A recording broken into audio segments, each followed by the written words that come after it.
को गुरु नानक देव जी के जन्मदिन पर रखी गई। जब गुरु नानक देव जी का जन्म हुआ तो गुरु नानक देव जी के जन्म के बाद पिता कालू, माता तृप्ता, जो कि ननकाना साहब में जन्म हुआ, और उसके बाद जब गुरु नानक देव जी को जब थोड़े बड़े हुए तो उनको जनेऊ कराने की जो हिंदू धर्म में एक रस्म होती है, उस रस्म में लाया गया।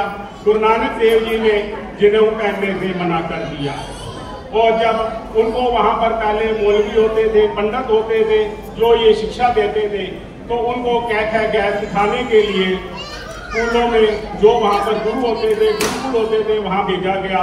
लेकिन गुरु नानक देव जी ने वहां पर कूड़ा आड़ा लिखा, और जब वह बड़े हुए तो गुरु नानक देव जी, उनके पिताजी ने उनको कई काम लगाए, और उन्होंने कहा जाओ तुम अपना व्यापार शुरू करो।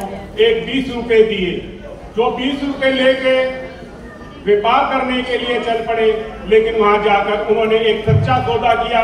सच्चे सौदे में उन्होंने देखा कुछ साधु, महंत, महात्मा वहां पर जा रहे थे जो भजन बंदगी कर रहे थे, उन्हें काफी भूख लगी। उन्होंने उस 20 रुपए का उन्होंने वहां पर लंगर लगा दिया, और उन जो साधु संत थे उनको भोजन करवाया। उसके बाद जब आगे समय चला तो गुरु नानक देव जी के पिता ने उन्हें मोती खाने में लगा दिया, एक नौकरी पे। जब वो मोती खाने गए, उन्होंने 13 करके एक करियाने की दुकान थी, जहां पर सारा सामान उन्होंने 13 रुपए में बांटना शुरू कर दिया। जब मोती खाने के मालिक को पता चला तो उन्होंने कहा कि तू तो मेरा दुकान, मेरा सब कुछ लुटा देगा। तो उन्होंने उसको दुकान से निकाल दिया। तो वह उसके बाद दुनिया को उतारने, दुनिया का उद्धार करने भ्रमण पर, जो कि काफी दूर दूर तक भ्रमण किया। उसके बाद 5वीं पातशाही तक सबने पाठ पूजा की, बाणी लिखी।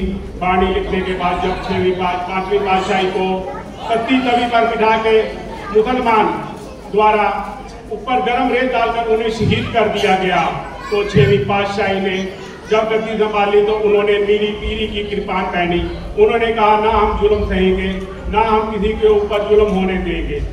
ये प्रक्रिया, उसके बाद उन्होंने वहां पर कह दिया जो भी आता है, गद्दी की नींव वहां पे रखी गई, और उन्होंने कहा जो गुरु घर में आता है वो घोड़े, अस्त्र शस्त्र लेके आए। जब मुसलमानों का जुल्म, औरंगजेब का जुल्म काफी बढ़ गया, कश्मीरी पंडित गुरु तेग बहादुर साहब जी के पास पहुंचे, जो सिखों के 9वें गुरु थे, और गुरु तेग बहादुर साहब को कहा कि हमारा धर्म, हिंदू धर्म खतरे में है। और औरंगजेब जब तक 1.25 मन जनेऊ नहीं उतारता था तब तक वो भोजन का दिवाला नहीं ग्रहण करता था।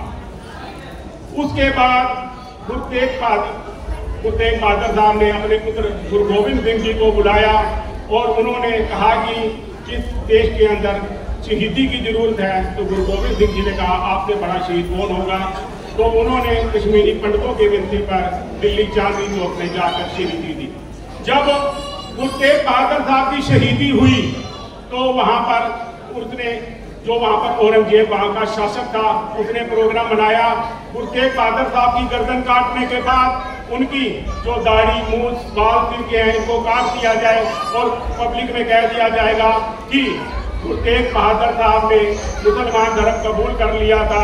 लेकिन वहां पर आप जैसे मेरे बड़े भाई वहां सिख बैठे थे, वो गुरु तेग बहादुर साहब को मक्खन शाह रुबाना अपने घर को आग लगाता हुआ रोई के गड्ढे के अंदर लेता हुआ किरतपुर साहब पहुंचा, जहां गुरु गोविंद सिंह जी अपने लश्कर के साथ वहां पर पहुंचे और गुरु तेग बहादुर साहब के शहीद का संस्कार किया।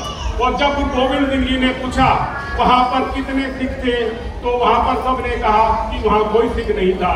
गुरु गोविंद सिंह जी को बड़ा धक्का पहुंचा। उन्होंने कहा कि जो हमारी फुलवारी है, जो हमारी हिंदू पंजाबी फुलवारी है, जो हिंदू धर्म का बड़ा बेटा होगा, जो हिंदू धर्म का बड़ा बेटा होगा वो सिख होगा। सिख होने का मतलब वो अपना बिल्कुल सच्चा होगा, अपने कभी वाल नहीं कत्ल कराएगा, और उसके बाद वो सिख कहलाएगा। एक उनको दाढ़ी और एक केस की उनको एक मोहर देगी, जो कि लाखों के अंदर भी खड़ा हो, किसी को बताने की जरूरत ना पड़े कि ये कौन है, हर एक आदमी को पता लग जाता है ये सिख हैं। जब 1699 में उन्होंने 5 प्यारों की उन्होंने वहां पर स्थापना की, और 5 प्यारों के पास जाकर जब वो 5 प्यारों को सिख सजाया, जब वो सिख सजे तो उन्होंने अमृत छका, उनको पहले अमृत छकाया और बीबी से वहां पर पतासे डालकर बीबियों को बराबर का महत्व दिया और उसके बाद उन्होंने आप 5 प्यारों से अमृत छका। तभी कहते हैं आपे गुण आपे चेला। उसके बाद सिख धर्म अपना ये चलता चला आ रहा है। उस समय के ये जो सिखी जोहर हैं, गतके के जोहर हैं, मैं आपको दिखाऊंगा मनप्रीत किस तरह आपको दिखाता है गतके की किस तरह वह ट्रेनिंग लेते थे। चक्कर से शुरू करेगा मन